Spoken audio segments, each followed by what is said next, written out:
Isang mapagpalang araw sa inyong lahat. Tawagin na lang po ninyo ako sa pangalang Jesmar at taga rito po ako sa Negros. Magbabahagi lang rin ako ng kwentong tungkol sa dati naming katulong na itago na lang natin sa pangalang Manang Senang. Nang mga panahong yon, nasa mga 13 anyos pa lang po ako. Si Manang Senang naman ay sa mga tansya ko ay mga nasa 50 taong gulang na rin. Mabait po ito at malaki yung tiwala sa kanya ng nanay ko. Kaibigan kasi ng isa sa pinakamalapit na kaibigan ng nanay ko si Manang Senang. Kaya't pinagkatiwalaan niya agad ito, kahit hindi pa niya lubusang nakilala. Ayon kasi sa kanyang kaibigan, ay mabait nga raw itong si Manang Senang at masipag pagdating sa mga trabaho. Nang magsimula nga yung pagtatrabaho nito sa aming bahay, naging okay naman po yung lahat. Mabilis ko rin siyang nakagaanan ng loob. Dahil madalas ko rin po itong nakakausap. Wala kaming napapansing kakaiba noon kay Manang Senang. Sa bahay na rin po namin siya nakatira, gayong may kalayuan nga yung baryong kanyang pinagmulan. Halos lahat ng mga gawaing bahay ay ginagawa nito. Yun nga lang, pagdating sa pagluluto ay hindi siya yung gumagawa nun dahil hindi nga siya marunong magluto. Hindi naman nagpumilit yung mama ko noon at naghanap na lang po ito ng isa pang katulong na magiging katuwang ni Manang Senang. Tawagin naman po natin siyang Manang Tess. Siya po yung nagluluto sa aming pagkain, gayong hindi nga marunong si Manang Senang na magluto. Hindi namin tinuring na ibang tao yung dalawa. Para na rin pong ina yung turing ko sa kanila noon, gayong para na ring anak yung turing nila kay mama. Sa paglipas ng halos 2 taon, naging malapit pa nga yung loob namin kay Manang Senang. Malimit na rin naming nakakasama ito sa pagkain. Maging si Manang Tess ay ganoon din. Hindi kasi nakatira si Manang Tess sa aming bahay, gayong umuuwi naman po ito. Dahil nasa kabilang baryo lang naman yung kanilang bahay. Dahil doon ay madalas ngang si Manang Senang yung nakakausap namin ni Mama. Dahil sa bahay po namin ito natutulog.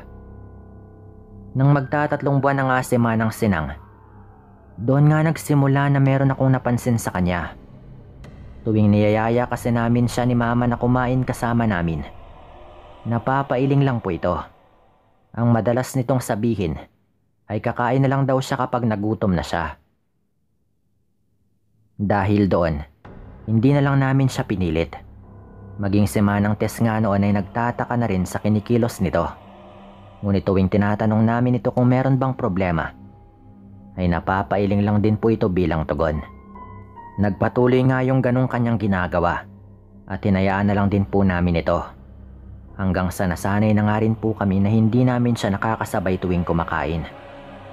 Wala namang kakaiba sa kanya maliban doon. Kaya't kahit papano ay hindi rin kami nag-isip ng hindi maganda tungkol sa mga pagbabago nito. Hanggang isang gabi, sa tanda ko ay mga 11:00 na rin po yon.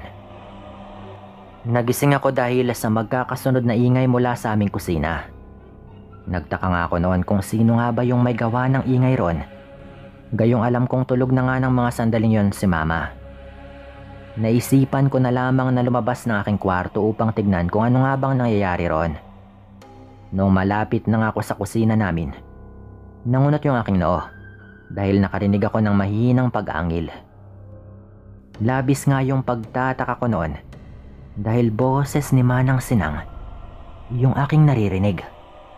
Alamin ko na sana kung ano nga bang ginagawa niya roon. Ngunit muli po itong umangil na parang may dinaramdam na hindi ko maintindihan. Wala na akong nagawa noon dahil nilamon na rin ako ng kaba. Kaya't nagtago na lang ako at bahagyang sinilip yung kusina mula sa aking pinagtataguan. Nang makasilip nga ako doon, ay nakita ko si Manang Senang na tila may kung anong kinakain. Walang ano-ano. Nagpalinga-linga ito na parang alam na may taong nakatingin sa kanya. Muli itong napaangil na animoy galit at saka kinuha yung kung anumang kinakain niyang nakalagay sa plato. At saka dinala yun patungo sa kanyang kwarto. Sarap na sarap pa nga siyang nilalantakan yon. At parang bata kung kumain dahil nadudumihan nga yung mukha nito. Mabuti na nga lang at hindi nga nito ako nakita sa pinagtataguan ko. At nang makalagpas na nga ito sa akin, ay kita kong tila may bahid ng dugo yung kanyang mukha. Nang makapasok na ito sa kanyang kwarto, doon ay dinig ko nga yung kanyang maingay na pagnguya sa kanyang kinakain. Sa takot ko na mahuli nga ako nito, bumalik na lamang ako sa aking kwarto at hindi na nga ipinagpatuloy yung plano kong tignan yung platong pinaglalagyan nito ng kanyang kinakain. May kutob kasi akong dugo yung nasa mukha nito. Ngunit hindi ako sigurado kung tama nga ba yung nakita ko gayong may kadiliman din yung paligid ng mga sandaling yon. Hindi ako gaanong nakatulog ng gabing yon dahil sa kakaisip ng aking nakita. Kinabukasan, nang magising na nga ako, wala na si Mama, tanging si Manang Tess at Manang Senang na lang yung kasama ko sa bahay. Hindi ako nagpapahalata noon na nakita ko si Manang Senang nang nakaraang gabi. At parang wala rin namang nangyari dahil normal naman yung kilos niya noon. Napailing na lang ako noon at naisip na baka namamalikmata lamang ako sa aking nakita. Kaya't pinili kong kalimutan na lamang yon. Wala rin namang nabanggit si Manang Senang tungkol doon. Kaya't lalo pa akong nakumbinsi na wala lamang yung kung anumang nakita ko ng gabing yon. Nung mga sumunod na araw, hindi na rin naman naulit pa yung ganon. Pero kahit na ganon, may kung ano sa akin na nagsasabi na merong kakaiba kay Manang Senang. Dahil bukod sa hindi ito kumakain kasama namin na ginagawa naman ito dati, ay napapansin ko rin ang pangangayayat ng katawan nito. Nakaramdaman naman ako ng pag-aalala noon. Kaya't noong magkasama kaming apat ni na Mama at Manang Tess, napatanong ako kay Manang Senang kung meron ba siyang problema. Dagdag ko pa nga po noon ay napansin ko yung kanyang pangangayayat kaya't sabi ko ay baka may karamdaman siyang tinatago. Hindi ko akalaing maging si Mama at Manang Tess ay napansin rin pala yon. Ngunit nahihiya rin yung mga ito na magtanong kay Manang Senang. Napangiti naman po ito noon sa amin at sinabing okay lang daw siya at wala naman daw siyang sakit. Dagdag pa nito, sadyang normal lang daw yon sa kanya, lalo na kapag nagtatrabaho. Wala na kaming nagawa noon kung hindi yung hayaan na lamang din ito. Pero hindi naman ako kumbinsido noon sa kanyang naging tugon. Kaya't minabuti kong alamin kung ano nga bang dahilan kung bakit siya nagkakaganoon. Hanggang isang madaling araw, sa hindi ko inaasahan ay nagising ako noon. Nakaramdam ako ng pananakit ng tiyan ko. Kaya't naisipan kong tumungo sa banyo. Dali-dali akong lumabas ng kwarto ko at patakbong pumunta sa banyo. Nagtagal din ng halos mga 10 minuto yung pagbabawas ko bago nga ako natapos. Nang naging okay na nga rin yung tiyan ko, ay nagpasya na rin akong bumalik sa aking kwarto. Madadaanan ko yung kwarto ni Manang Senang, kaya't ganoon na lamang yung aking gulat nang makarinig ako ng mahihinang ungol doon. Napakunot ako ng aking noo at dahil sa kuryosidad ko ay naisipan kong lumapit sa pintuan ng kwarto ni Manang Senang. Panakanak ang ungol yung aking naririnig mula sa loob. Walang ano-ano noon. May kung anong nahulog roon na lumikha ng ingay. Bahagya akong kinabahan dahil doon kaya't napatras din ako mula sa pintuan ng kwarto. Nakiramdam pa ako noon sa paligid. At nang wala namang kakaiba, ipinagpatuloy ko na lang po noon yung aking pakikinig sa kung ano mang ginagawa ni Manang Senang sa kanyang kwarto. Sa pagkakataong yon, hindi na ungol yung aking naririnig, kung hindi tila orasyon sa lingwaheng hindi ko naman alam kung ano. Nasa ganong sitwasyon nga ako nang may naramdaman akong kamay sa aking balikat. Dahil nagulat ako ay nakagawa rin ako ng ingay. Napalingon nga ako agad at nakitang si Mama pala yon. Mabilis kong hinila si Mama at nagtago kami sa bahaging hindi kami makikita ni Manang Sinang. Magtatanong pa sana si Mama, ngunit sinenyasan ko siyang tumahimik lalo na at naririnig namin yung mga pagyabag mula sa kwarto ni Manang Sinang. Nang bumukas nga yung pinto, bumungad sa amin si Manang Sinang. Kakaiba yung itsura nito ng mga sandaling yon.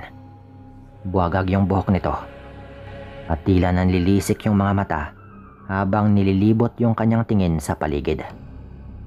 Nagkatinginan kami ni Mama at sinubukang hindi makagawa ng ingay. Mabuti na nga lang at pumasok rin kaagad si Manang Sinang sa kanyang kwarto.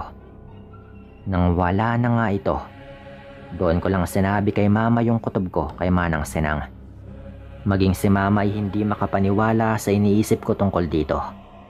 Dahil na rin sa kuryosidad namin noong mag-ina, ay hindi nga namin napigilan yung aming mga sarili. Sinubukan naming lumapit sa pintuan ng kwarto ni Manang Sinang upang pakinggan kung ano nga bang nangyayari doon. Narinig na lang namin na muli itong nagsasagawa ng orasyon na hindi rin namin alam kung ano. Dahil nainis nga si Mama noon, dahan-dahan niyang binuksan yung pintuan at nang bahagya itong nakabukas, ay sumilip nga kami doon. Nakita naming nakataas yung mga kamay nito habang nakadungaw sa kanyang bintana. Nakapikit yung kanyang mga mata at animoy nakatuon lamang yung pansin sa kanyang ginagawa. Hindi nga nito naramdamang nakapasok na kami ni Mama sa kanyang kwarto. Makalipas pa nga yung ilang sandali, binalot ng matinding takot yung aking buong katawan. Nang unti-unting lumingon sa amin si Manang Sinang. Halos manigas kami ni Mama noon sa aming kinatatayuan. Nang makita naming nalilisik na nga yung mga mata ni Manang Sinang, napangisi rin po ito at biglang tumayo. Ganoon na lang yung pagkagulandang namin ni Mama nang humarap na nga ito ng tuluyan sa aming kinaroroonan. Muli itong umisi at walang kung ano-ano. Bigla itong napahagikhik. Pinanindigan kami ng balahibo ni Mama dahil sa kanyang ginawa. Ibang-iba siya ng mga sandaling yon. Yung tipong tila hindi siya si Manang Sinang na mabait, gaya nga ng nakasanayan namin dito. Garalgal din po yung boses nito ng mga sandaling yon. Walang ano-ano rin po noon. May kung ano siyang nilabas mula sa kanyang bulsa. Walang pagdadalawang isip niyang binuhos sa kanyang kamay yung laman ng bote na kanyang hawak. At nang magawa niya yon, ipinahid niya sa buong katawan niya yung laman ng naturang bote. Ganun nga yung sitwasyon. Nang mapansin kong nakabuhaghag na nga yung buhok nito, paunti-unti ring nagiging malangis yung kanyang katawan at nangingitim po ito. Napansin rin naming namumula rin yung kanyang mga mata. Kaya't mabilis na nga kaming tumakbo ni Mama palabas sa kanyang kwarto. Kumuha si Mama noon ng patalim at saka nga ito sumigaw ng sumigaw habang minumura si Manang Sinang. Alam kong grabe yung takot ni Mama noon, pero tinatapangan lang din niya yung kanyang loob. Bumalik kami sa kwarto ni Manang Sinang. Ngunit pagdating namin doon ay wala na po ito. Tinignan ni Mama sa bintana at nakita namin ito na mabilis na tumatakbo papalayo. Wala po itong lingon-lingon hanggang nakita na lang namin na bigla po itong nagpalit ng kanyang anyo. At mabilis na rin itong nakalayo. Nang tuluyang mawala si Manang Sinang, napagpasya namin ni Mama na isirado na lamang yung mga bintana. Natakot na kami noon na baka bumalik pa nga ito, kaya't hindi na kami nakatulog pa ni Mama. Nasa kwarto lang din po kami noon ni Mama habang naghahanda ng patalim na pangontra kay Manang Sinang. Hanggang sa mag-umaga naman ay hindi na nga po ito bumalik. At nang dumating si Manang Tess, ibinalita na lamang nito sa amin yung tungkol sa mga nangyari kay Manang Sinang na talagang labis naming kinagulat. Natagpuan daw kasi ito sa kanilang baryo. Nahuli raw ng mga kababaryo ni Manang Tess dahil sinubukan itong biktimahin yung buntis doon. Pinatay nga raw ito ng mga tao roon at hindi na nga pinatakas pa. Nang makita nga ni Manang Tess yung pinagkakaguluhan ng mga tao roon, napahagulgol na lang din daw siya sa labis na pagkagulat at kaba nang makitang walang iba yon kundi si Manang Sinang. Dahil sa pangyayaring yon, hindi namin naakalaing may lahing aswang pala si Manang Sinang. Takot man sa kanya ngunit naawa rin kami dahil sa kanyang sinapit. Pero kahit papano naman ay naging kampante na kami gayong alam naming hindi na nga ito babalik. At hindi na rin kami matatakot sa kanyang pagiging aswang. Mula po nun, naging maingat na kami sa pagkuha ng mga katulong. Talagang nagdulot sa amin ng takot yung mga nangyari kay Manang Sinang. Mabuti na nga lang at hindi pa umabot sa punto na kami na yung atakihin ito. Kung nasaan man siya ngayon, sana'y nasa payapa na siyang lugar. Dito ko na rin po ito tatapusin at maraming salamat.